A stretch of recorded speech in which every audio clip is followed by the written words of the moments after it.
All right, welcome back to the channel.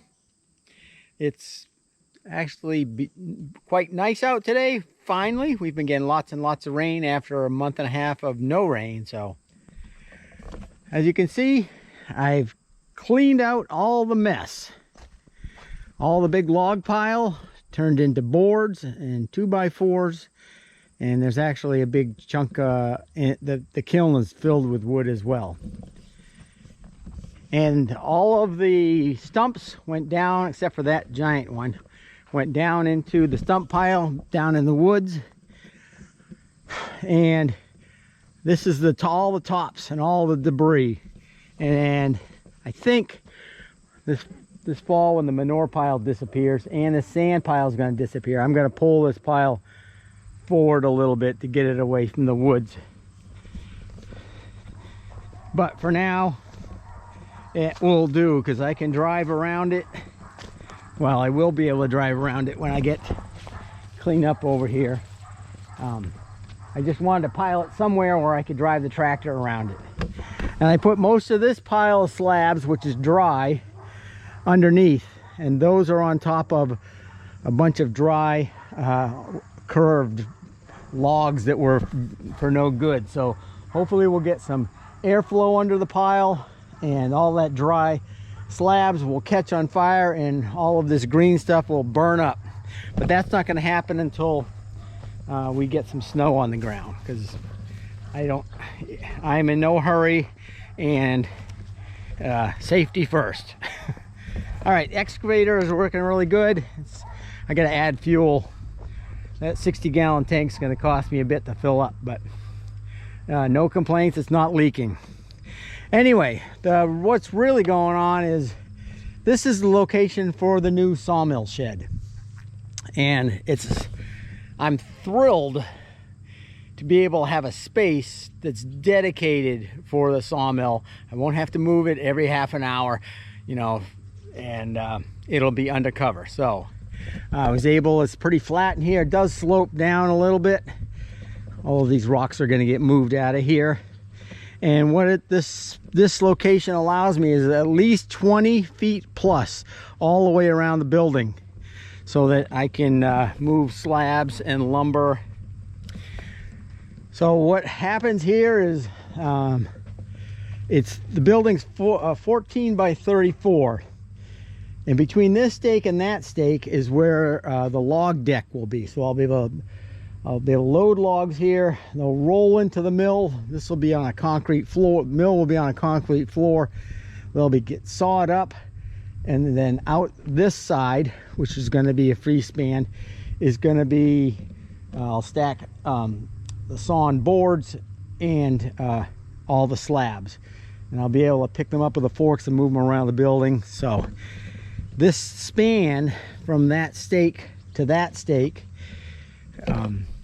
last year, if you watched me peeling some hemlock, 24-foot hemlock logs, that's what's going to span this section of the roof. So this will be all open, and then this section down here, which is 11 by 14, will have I'll have double doors there, but it'll be have walls on 3 sides to help protect the mill from the snow and the rain.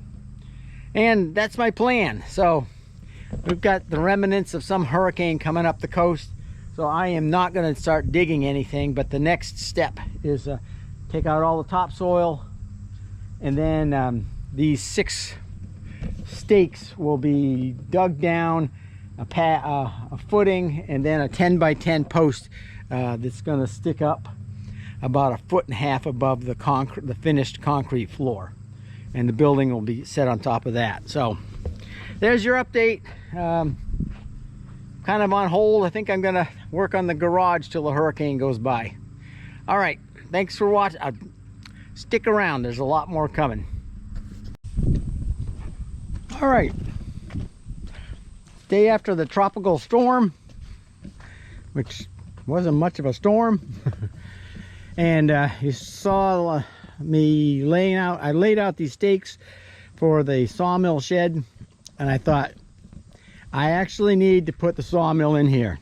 You know, I drew it out on paper to see how it would fit, But without actually putting it in here, it was all a bit of a guess.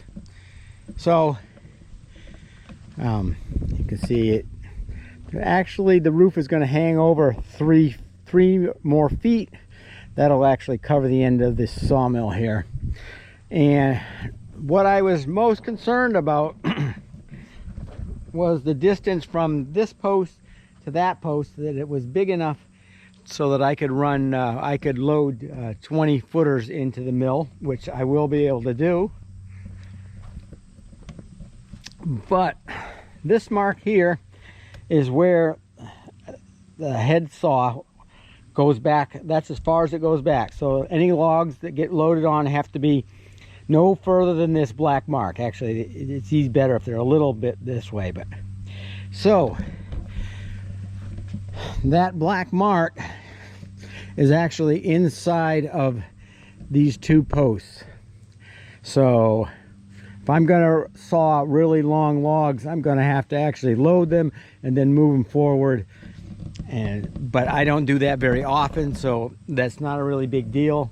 And the reason why I'm not pushing the sawmill back is because when I'm done with it, I move the head saw back here. And this is going to have 3 walls. There'll be 2 doors down there, but enclosed on 3 sides. So if I slide the head saw back here, it's pretty much protected.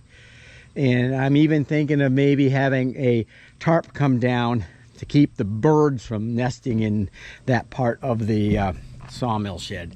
Just there's thinking it's got to happen, because it's all based on the last time I built my sawmill shed, and it was too narrow, not long enough, and not tall enough. It was helpful for me to put the sawmill in here and just walk around and make sure I've got enough room. Or, you know, it would be nice to have an absolute giant building, but I'm building the smallest building I can that's just big enough to actually work out of it. And oh, excuse me. So all right, that's it.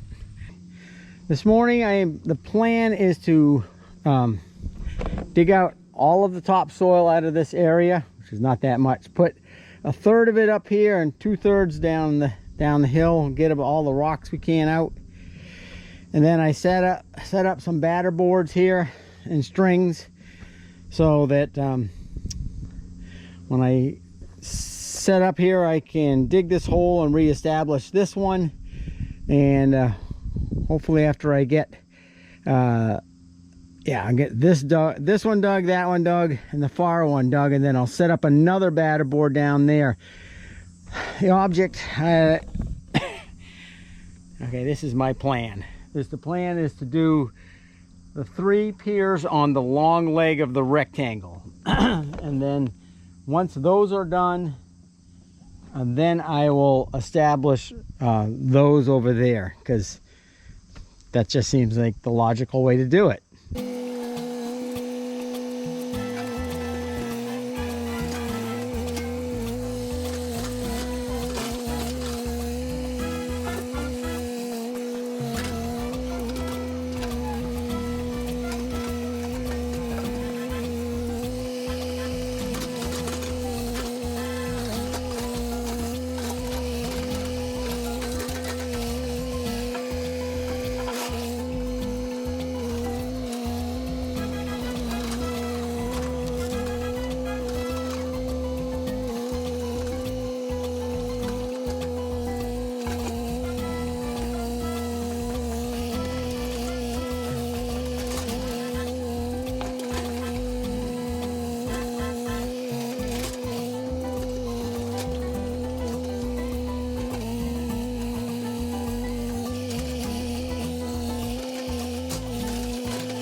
All right, I don't think that's too bad.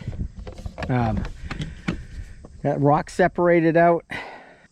Maybe that's what I'll do, is I'll try to get the excavator in here and dig this hole here. I don't really want to disturb. I could dig this way. I don't want to disturb the soil too much underneath the slab, the potential slab. So I want to dig from here that way. So that's the plan. I'll try to get the excavator over there. I know it's going to be uneven, and dig these 3 holes.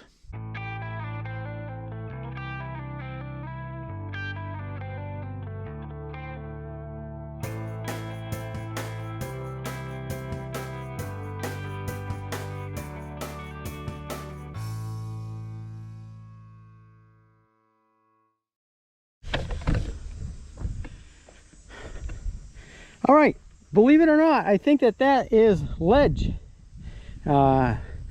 I know when I got to the barn, I was like 3.5 feet down and I hit bedrock.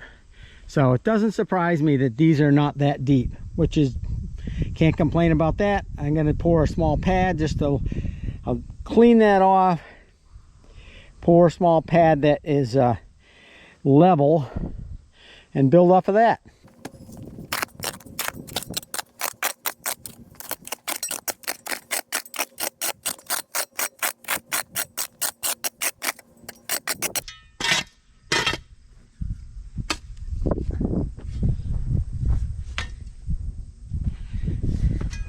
All right, that's ledge. See, all the strings are set up, so I'm just going to go to these 3 and clean up the bottom. That's really all I can do today. And now it's back to work on the garage till the cement mixer shows up. Always looks like a bit of a bomb went off, but I think it's as organized as it can ever be. So, all right, here's my, this is my homemade method for bending rebar. So, oh, get on there. That seems to be the problem.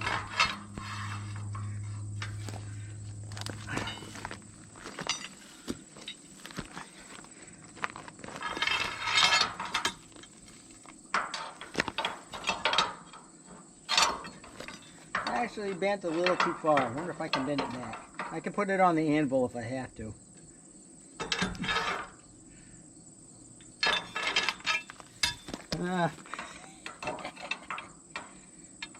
Guess I have to film the one that doesn't go perfect. All right, close enough. I've got 12 of them to do. All right, this morning I'm going to be pouring the pads on 3 of the piers for the sawmill shed. So this is my setup. I've got my old cement mixer. I think I paid 30 bucks for it, or 50 bucks years and years and years ago, and it's not the good one. It just doesn't have cast parts there, but oh well, it works really good. I keep it greased, and since it's electric, just plug it in and it always works.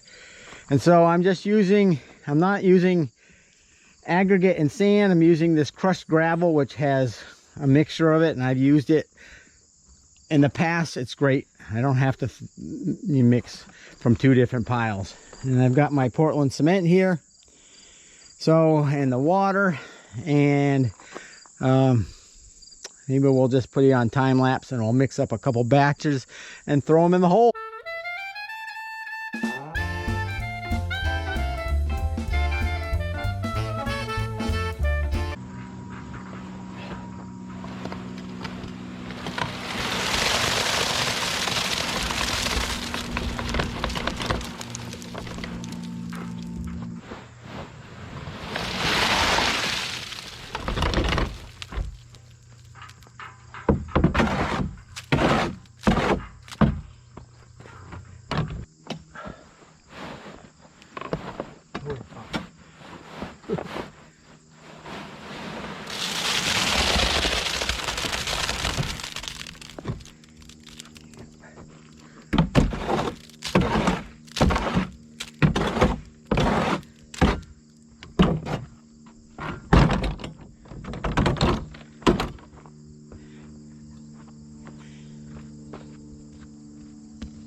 not gonna put these in yet.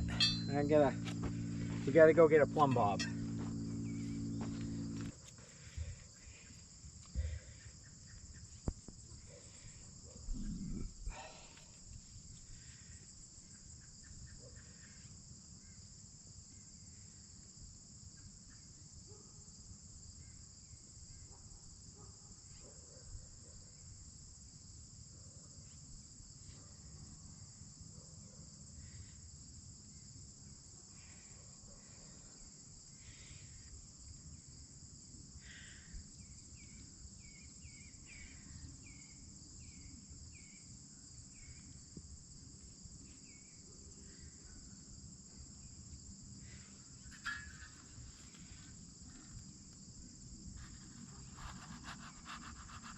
I might wait till this gets set up some more. Kind of.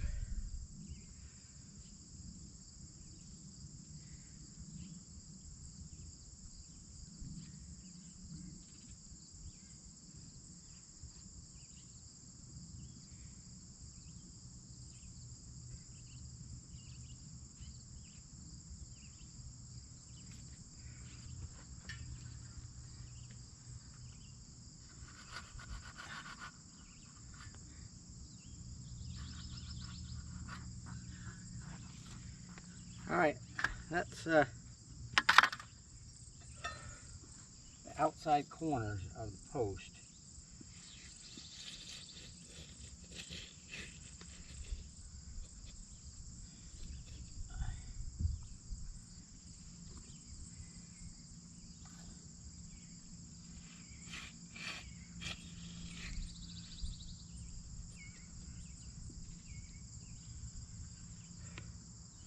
That should be okay. Not perfect, but should be okay. That was my thought. I'm just going to do 3 piers on this, 3 footings on this side with rebar in, and then I have to wait till tomorrow till it sets up.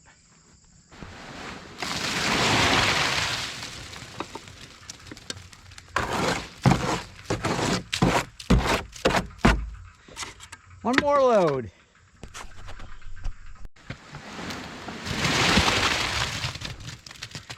All right, that's 3 wheelbarrows.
Everything's cleaned up and put away. I'll just take a quick look at what we got.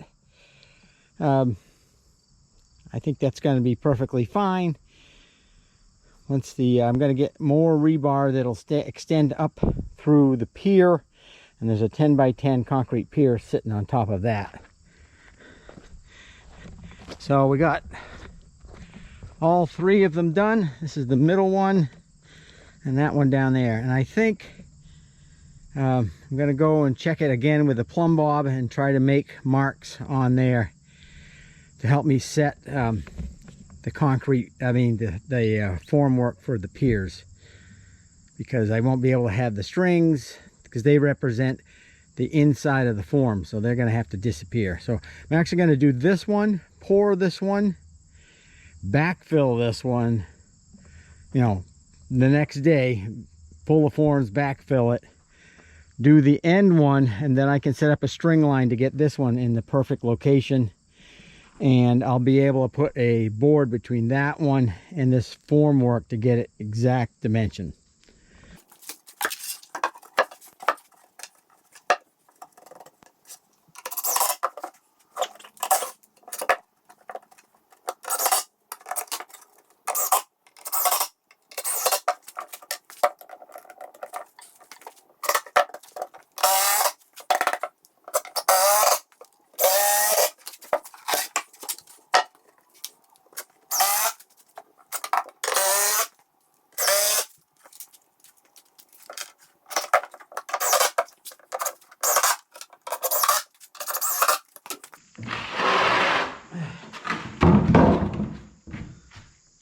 Should be 10 by 10. Yeah.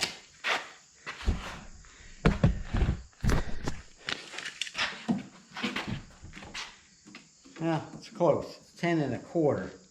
I think that these are just under 2 inches. I should have moved them smaller. Too late.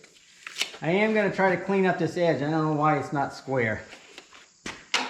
And we're going to cut the threaded rod in half to the right length and stick it through just like that. There'll be 2 rebar going down through the middle, which will be tied to the bottom rebar, which I've already installed. So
all right, it's like Christmas.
All right, I'm actually gonna leave it a little high because it's gonna shrink up some.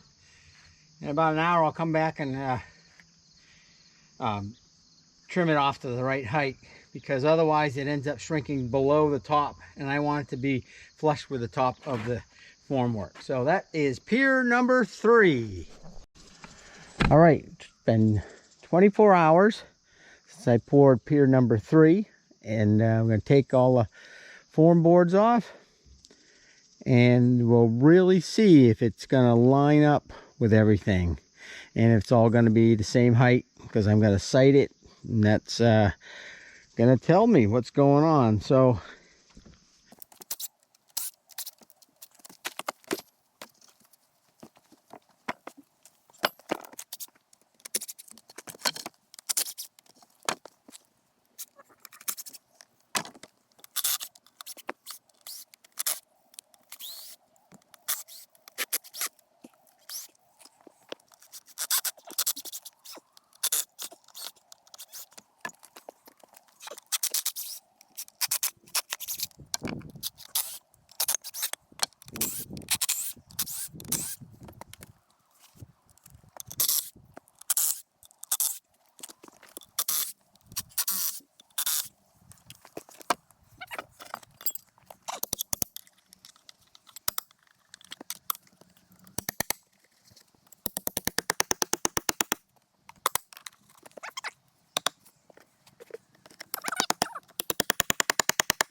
there we go.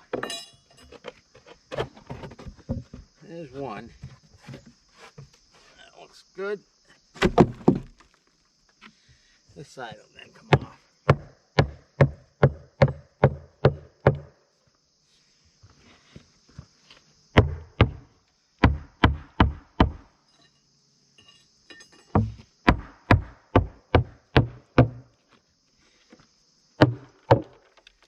All right, got it now.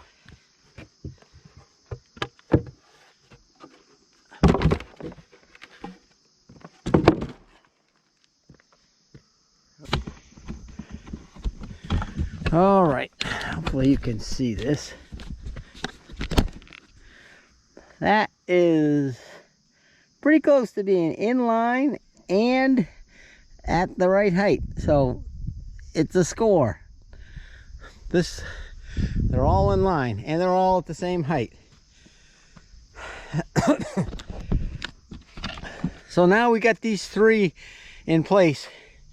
Establishing the ones on the other side will be easy. I'll use the same kind of board technique. Put a board over this one, attach it to that, formwork. Use the same board on all 3. They'll all be the same width. And once I get the footings poured, locating the other piers and getting them all square will be easy now that these ended up in the right locations. So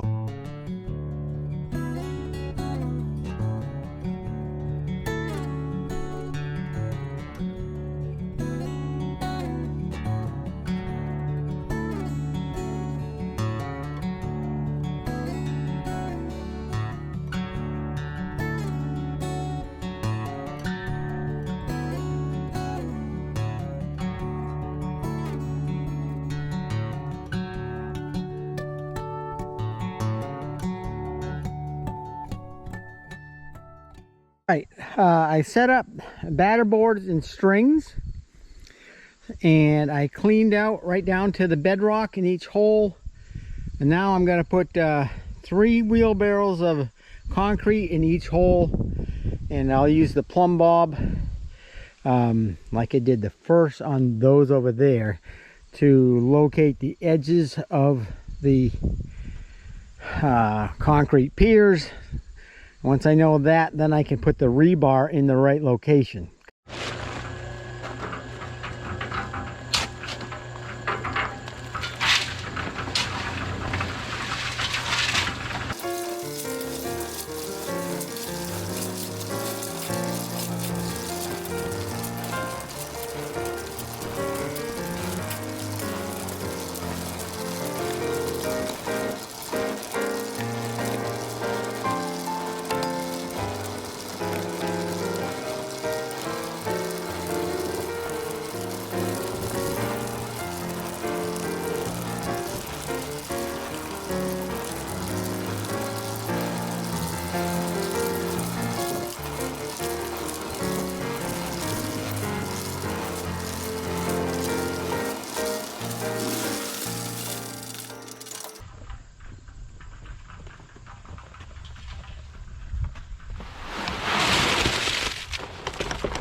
Something like that.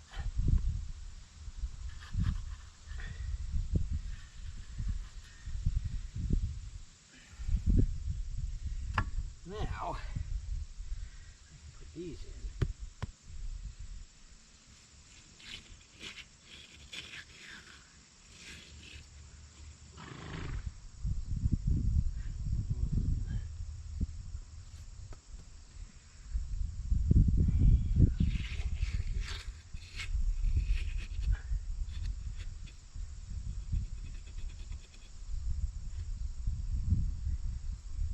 All right, that ought to do it.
All right, that is the last pier.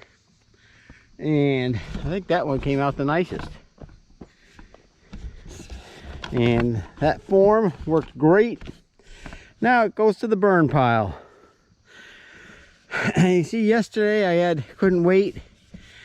I took the remains of that sand pile and started filling in here. So